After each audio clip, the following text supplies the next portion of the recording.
The arrow was already at her temple. Mary Hale could feel the heat of the flint tip hovering just inches from her skin. She didn't move. She didn't scream. She barely breathed. Across from her stood a Comanche warrior, his chest heaving, his face streaked with black and red war paint that glistened in the brutal Texas sun. His name was Takoda, though Mary didn't know that yet. What she did know was that he wanted her dead. His eyes burned with something worse than anger. It was grief twisted into fury, the kind that makes a man stop thinking and start destroying. 3 days earlier, settlers had shot his younger brother in the back while he watered horses at a creek. Not in battle, not with honor, just shot him and left him to die in the mud. Takoda had ridden here for one reason, to make someone pay. Mary was alone. The schoolhouse behind her was empty. The children had gone home hours ago. There was no one to hear her scream, no one to stop what was about to happen. She was just a woman who taught spelling and arithmetic to frontier kids with dirt under their fingernails. And now she was staring death in the face. Then something impossible happened. Her lips parted. A whisper slipped out, not in English, but in flawless Comanche, the language of his ancestors, the language his mother sang to him as a child. Words no white woman should ever know.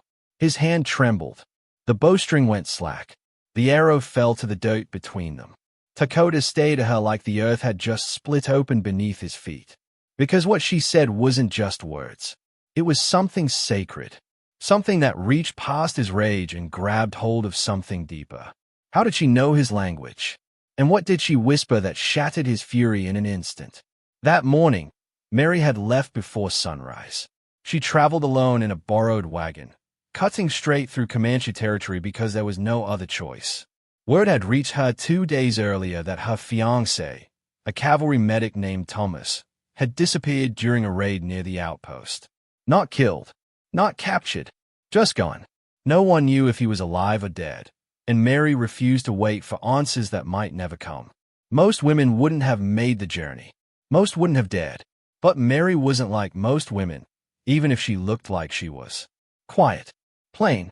The kind of person people forgot about the moment she left a room.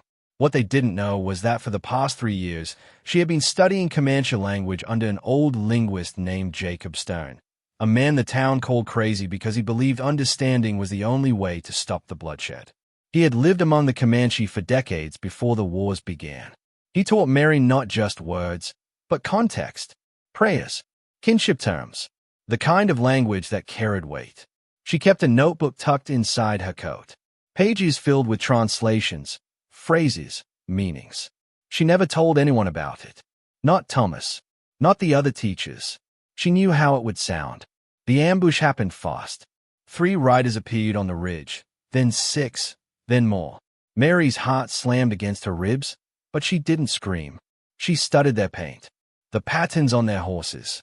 She recognized the clan markings, warriors known for avenging wrongs, for answering violence with violence. They believed in balance, in justice, and they thought she was part of the problem. They thought she was connected to the settlers who had been killing their people. She wasn't. But that didn't matter. Not to them. Not in that moment. Takoda didn't lower his bow completely. He just stared at her, his chest still heaving, his mind racing to make sense of what he'd just heard.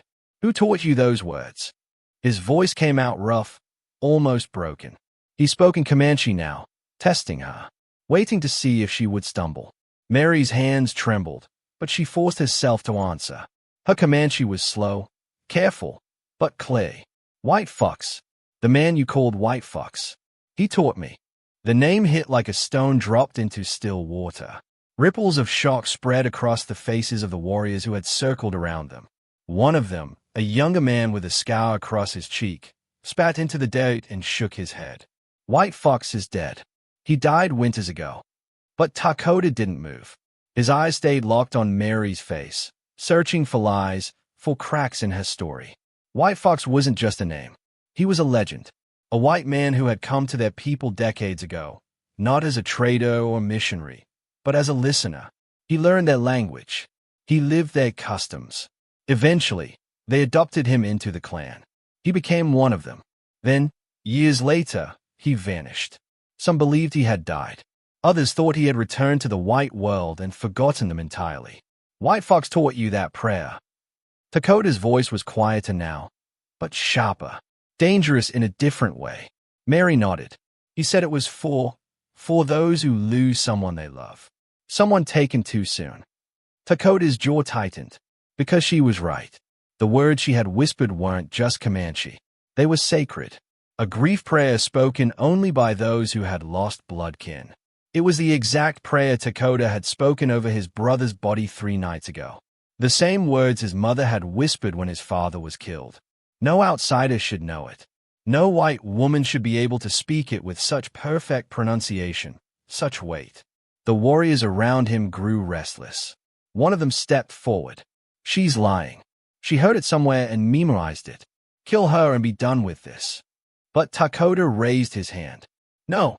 The word hung in the air like a command from a war chief, though Takota was not yet a chief. He was a rising leader, young but respected, and his word carried weight. He studied Mary again, this time not with hatred, but with suspicion laced with something else. Curiosity, maybe even doubt. If White Fox taught you, then you know more than prayers. He took a step closer. You know our ways. You know what it means to speak those words without permission. Mary swallowed hard. I know. Takota turned to his men. Bind her hands. We take her to the council. Alive. The Comanche camp appeared through the trees like something out of a dream Mary had never wanted to have. Dozens of hide lodges stretched across a clearing near a shallow river. Smoke rose from cooking fires. Children played in the distance, their laughter cutting through the tension that followed Mary's arrival. Her hands were bound with leather cord, not tight enough to hurt, but firm enough to make the message clear. She was a prisoner. Her fate had not been decided. Takota walked ahead of her, his shoulders stiff, his silence heavy. The other warriors flanked her on both sides, their eyes cold and watchful. When they reached the center of the camp, a group of elders was already waiting. Men and women with faces carved by years of sun and survival. They sat in a half-circle, their expressions unreadable. One of the elders, a woman with silver braids and eyes that seemed to pierce straight through skin, spoke first. Why does a white woman travel alone through our land? Mary's throat tightened, but she forced herself to answer in Comanche. Slow, respectful. I came looking for someone. My promised one. He disappeared near the outpost. I don't know if he's alive. The elder's gaze didn't soften. And you thought you would find him here? Among us. I thought I might find answers. Another elder, an older man with a deep scar running down his arm, leaned forward. Who taught you our language? White Fox. Jacob Stone. He lived among you many winters ago. The name caused a stay. Whispers rippled through the gathered crowd. The elder with the scar exchanged a glance with the woman beside him. Takota stood off to the side, his arms crossed, his face locked in a scowl. He hadn't spoken yet, but Mary could feel his presence like a storm waiting to break. The elder woman raised her hand for silence. White Fox taught many things, but he would not teach sacred words to outsiders without reason. Why would he teach you? Mary hesitated. This was the part that would either save her or condemn her. Because he believed understanding was the only way to stop the killing. He said if your people and mine could hear each other, really hear each other, we wouldn't need to be enemies. One of the younger warriors scoffed. Words don't stop bullets. No, Mary said quietly. But bullets don't stop grief either. The silence that followed was thick and uncomfortable. Takota's jaw clenched. His brother's death was still fresh, still raw. The grief prayer Mary had spoken wasn't just a phrase to him. It was his reality. The elder woman gestured toward Mary's coat. You carry something. A book. Mary nodded. One of the warriors had taken her notebook from her when they bound her hands. The elder woman opened it now, her eyes scanning the pages slowly. Her expression shifted, from suspicion to something closer to surprise. She stopped on one page and read aloud in Comanche. A blessing. A kinship phrase used to honor the bond between adopted family members. Only White Fox used this phrase, the woman said softly. He spoke it when my son was adopted into his lodge. The council fell silent. Awe and suspicion mixed in the air like smoke. The debate began immediately. Some elders wanted her ransomed. Others wanted her sent away as a warning. A few wanted her executed as a symbol, a message to the settlers that their land, their people, would not be trampled without consequence. Dakota finally spoke. His voice was low, reluctant, but firm. She knows things no enemy would know. Maybe she holds truth worth hearing. That night, Dakota came to the lodge where Mary was being held. He didn't announce himself. He just pushed aside the hide flap and stepped inside, his face half lit by the glow of the fire outside. Mary sat with her back against a support pole, her hands still bound, her eyes tired but alert. She had been expecting him. She knew this conversation was coming. Say it again. His voice was rough, almost a command. The words you spoke when I had the arrow at your head. Say them again. Mary took a slow breath and repeated the phrase in Comanche, each word careful and deliberate. Dakota stood motionless, his fists clenched at his sides. What does it mean? Exactly. Your brother waits for you among the spirits, Mary said quietly. But he does not want more blood in his name. Dakota's face twisted. How would you know what my brother wants? You never knew him. You never. I didn't, Mary interrupted, her voice trembling but steady. But my fiancé did. Dakota froze. Mary continued, her words tumbling out now because she had carried them for too long. Thomas, my promised one, he survived the raid. Your brother saved him. There was crossfire, chaos. Thomas was caught in the open, and your brother pulled him behind cover. He shielded him, took a bullet meant for him. Dakota's breathing grew shallow. His eyes searched her face for lies, for deception, for anything that would let him hold on to the story he'd been telling himself. Thomas lived for 3 more weeks, Mary said, tears slipping down her cheeks now. But infection took him. Before he died, he told me everything. He told me about the young Comanche warrior who saved his life. He told me he didn't even know why. But he did.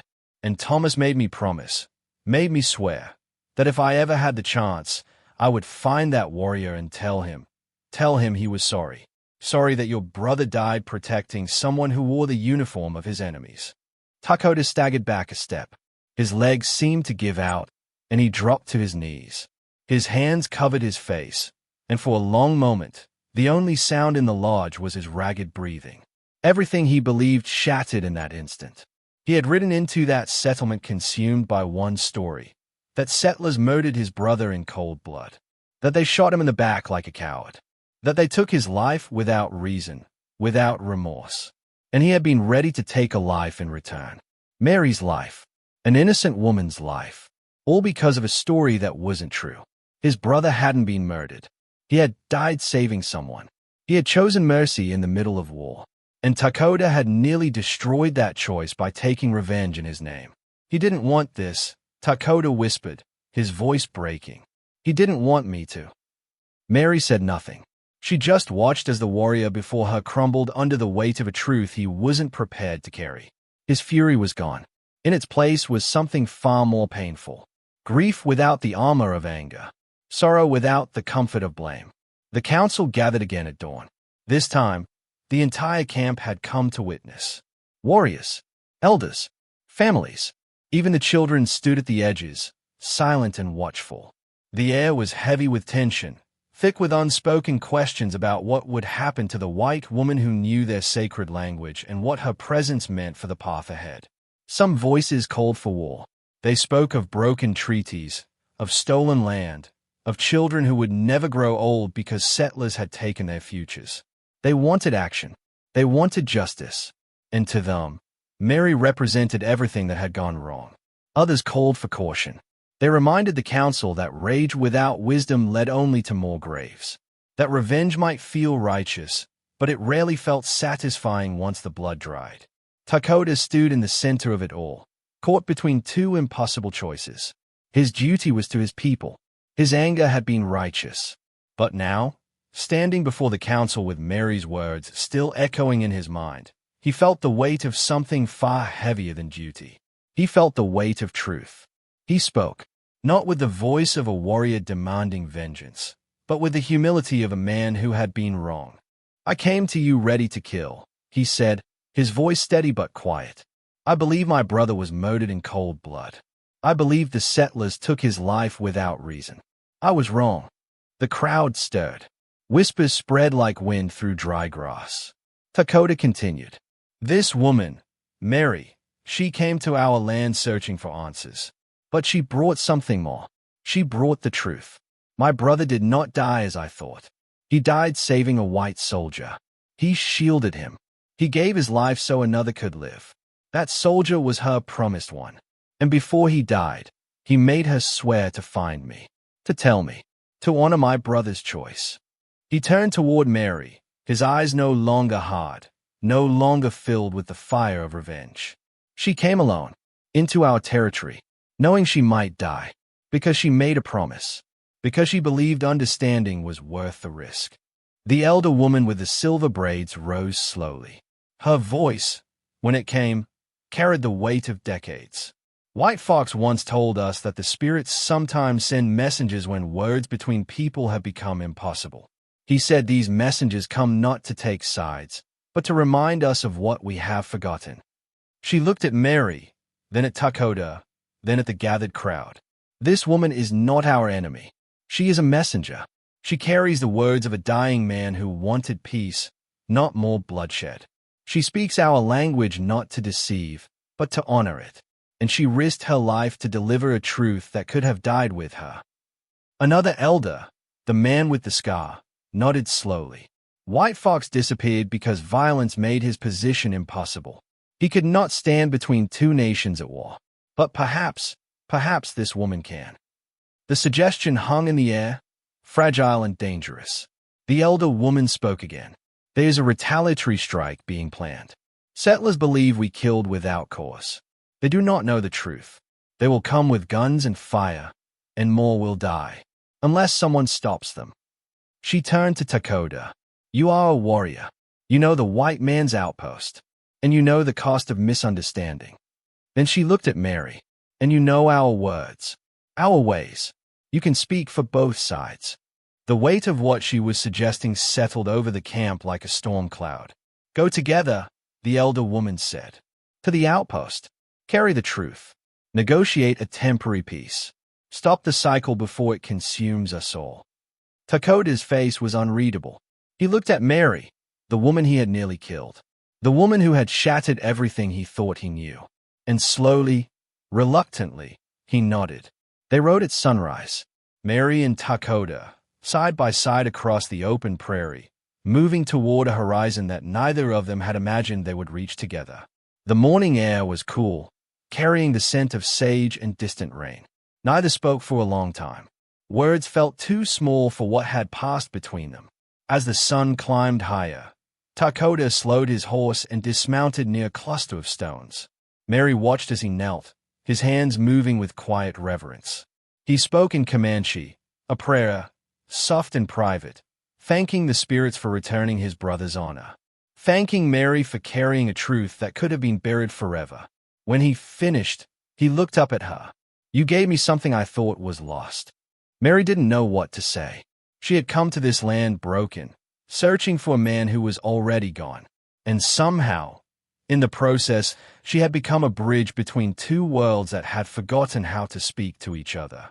They reached the outpost by midday. Soldiers lined the wooden walls the moment they spotted Dakota. Rifles raised. Voices shouted warnings.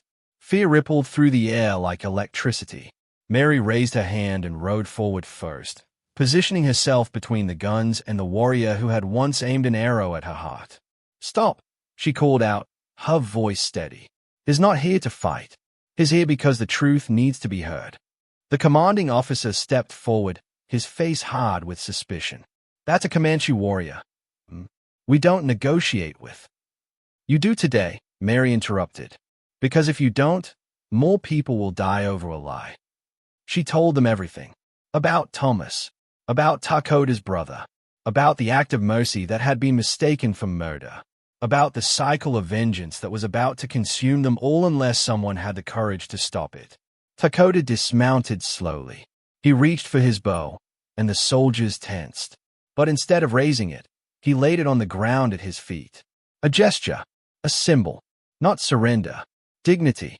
The officer stayed at him, then at Mary, then back at the bow lying in the dust. Silence. And then, slowly, the rifles lowered. In the days that followed, stories would be told about what happened at that outpost. About the schoolteacher who spoke Comanche and the warrior who chose peace over revenge. About how one whisper, spoken in understanding instead of fear, changed the course of two nations teetering on the edge of war. Because that's the truth no one teaches you.